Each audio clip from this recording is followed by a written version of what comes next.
circuit diagram of CC amplifier, and let's see how to do this thing in our lab. Okay.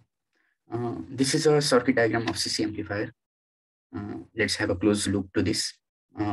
Before this, we have known about a CC amplifier, but here CE amplifier before we have known. In my previous video, I have made a CE amplifier. Same like CE amplifier, but here the thing, the difference between CE and CC is CE gives the output as out of phase. Suppose there is a phase difference in our output in CE amplifier, but in CC amplifier, the output and input have a same phase. Let's, I would like to make clear through this. If this is an input phase and this is output phase, both are same. In this line, if we see, then both have a crest on their corresponding time interval. So it is in phase. This both waves are in phase.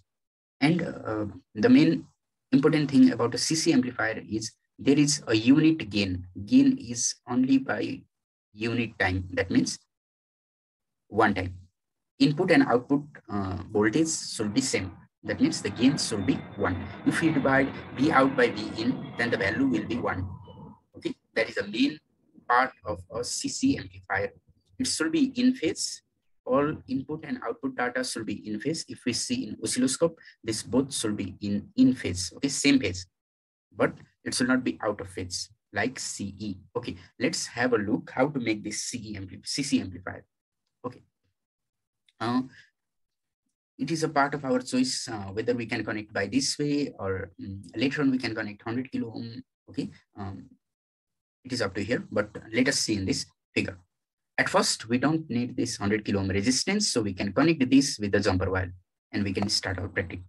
Okay, it is a signal generator. Okay, it is a signal generator, gives a voltage which will be supplied to our circuit.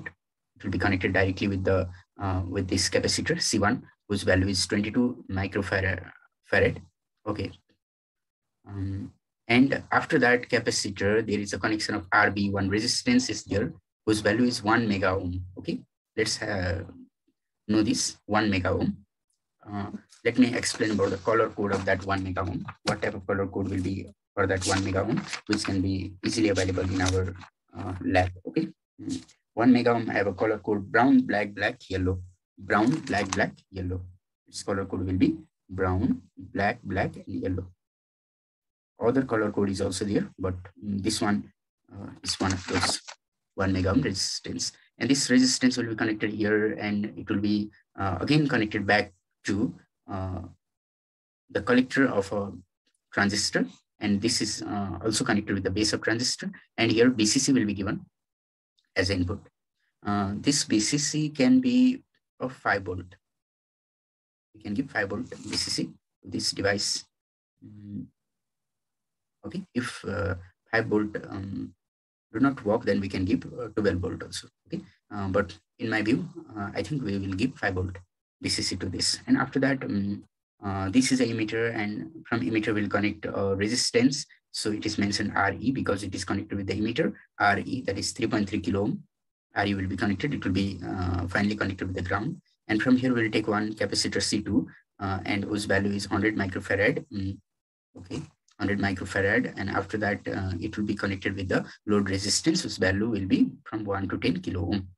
Okay, load resistance value will be 1 to 10 kilo ohm. Now our first duty is to check the input from here, but don't forget to do jumpering if you want to keep this resistor. Otherwise, if you don't want to keep resistor, then simply connect this circuit.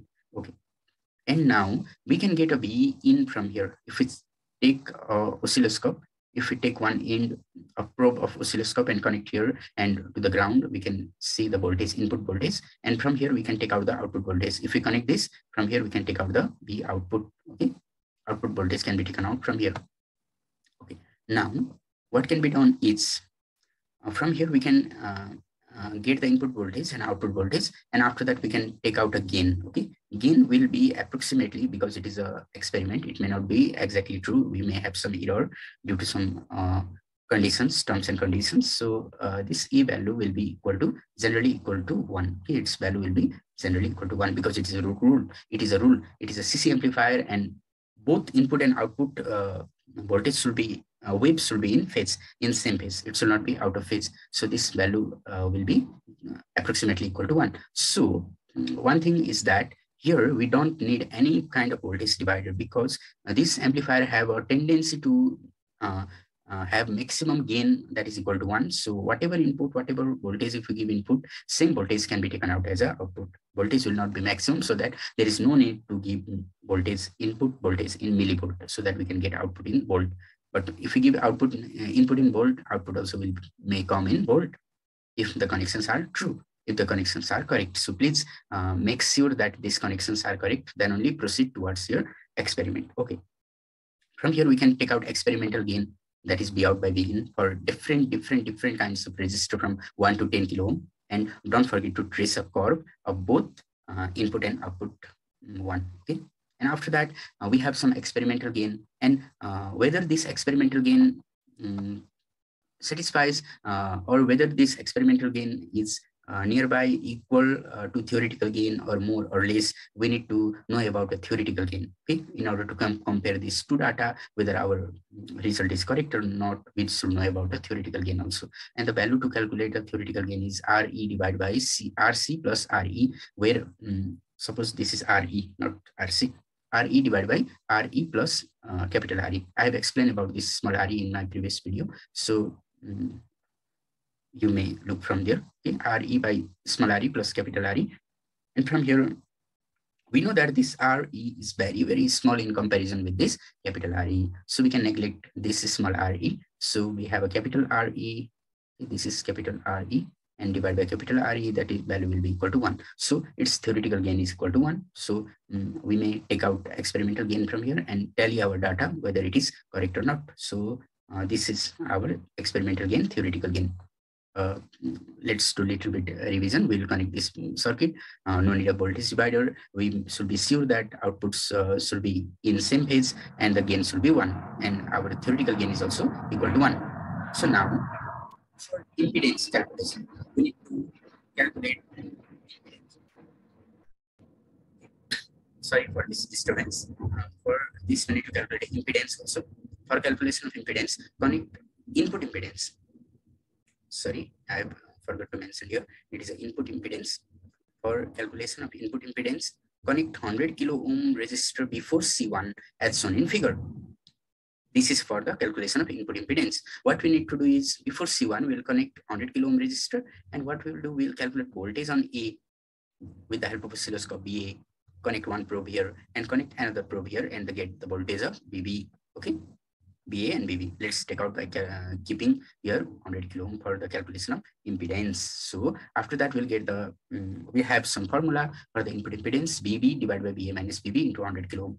We'll apply in this formula and get our result. We have a result here for the input impedance. After that, the theoretical input impedance, we need to know about it. We need to tally each and every data with the theoretical value, whether it is correct or not. So here we have the value for theoretical input impedance, that is RB parallel to beta plus 1, RE plus capital RE parallel RL. This all value is mentioned here in the circuit diagram. And the beta value is 299 in this case, because beta value for the NPN transistor is about 299 or 300, whatever value we can take. Sometimes it may show the value of 345 and all, but if you want to know the exact value, then let's keep this NPN transistor or PNP transistor in that point of your multimeter so that we can know this value. Okay, there is a place to keep such transistor in a multimeter, in a special type of multimeter. After that, we know in our NPN transistor of the value BC547, we have this value beta will be equal to 299 or 1. Okay, we can calculate this theoretical impedance RB, RE and RL. I want to show here RB is here 1 mega ohm, RE is here, and RL is here, whatever we take at that time. Okay, when we keep here 100 kilo ohm, so there will be one resistance here, whatever resistance, so please take that value over here and take the theoretical input impedance. Now for output impedance, we need to put here a special type of resistor, okay, on the output side. Now we don't worry about the input side, now we worry about the output side. For output impedance, we'll keep there For output impedance, put RL is less than 50 ohm. Please be sure on this matter. RL should be less than 50 ohm for our correct data measurement. Here is the formula for calculation of RE, like I have shown in CE amplifier. RE can be calculated with this formula. Okay, if you want to have a look properly, then you may please visit that part of my video, and you may know about this thing more clearly. For output impedance, put RL less than 50 ohm. Now, there's two cases. We need to keep RL once, and we need to remove RL in the other case. So if we keep RL and measure the voltage, that will be BL. Okay, if you keep RL. If you don't keep RL, it will be E0. Let's have a look over here. If you don't have any these all value, okay, I want to change the color over here. Suppose if you don't have any this resistance, then we simply connect our oscilloscope over here and they get value of E0. But if we connect this resistance up to 50 ohm, up to what? 50 ohm, we'll connect the resistance up to 50 ohm, then we can get the value here as a BL. Okay, same value will be placed here, E0 by BL minus 1 multiplied by 50 ohm. Whatever resistance we keep up to 50 ohm, if we keep 10 ohm, then multiply by 10 ohm, 20 ohm, then multiply by 20 ohm, same value should be multiplied. And for 50 ohm, we'll multiply with this 50 ohm. Okay, and this is the output impedance, that is experimental value. And how to calculate the theoretical value, that is RE plus RB parallel RS by beta plus 1, whose value will be approximately equal to RE. It is mentioned clearly in the book. This we don't worry about this data because this value is very, very small in comparison with this. So its value will be RE. So up to here, the completion of CC amplifier is there. What we have done is we will connect this circuit. We will take care about the output curve, whether it is in same phase or out of phase, whether our connection is correct or not. And another, we will make sure there is no need of voltage divider and the voltage gain will be equal to 1. So after that, we know about the theoretical gain, experimental gain, impedance, input impedance, theoretical input impedance, output impedance, theoretical output impedance, and so on. We know about this and we can calculate these all values. So thank you very much for listening my this video. Those who listen here, thank you very much. And please give some comment whether it is helpful to you or not. Okay, thank you very much. I'm very much thankful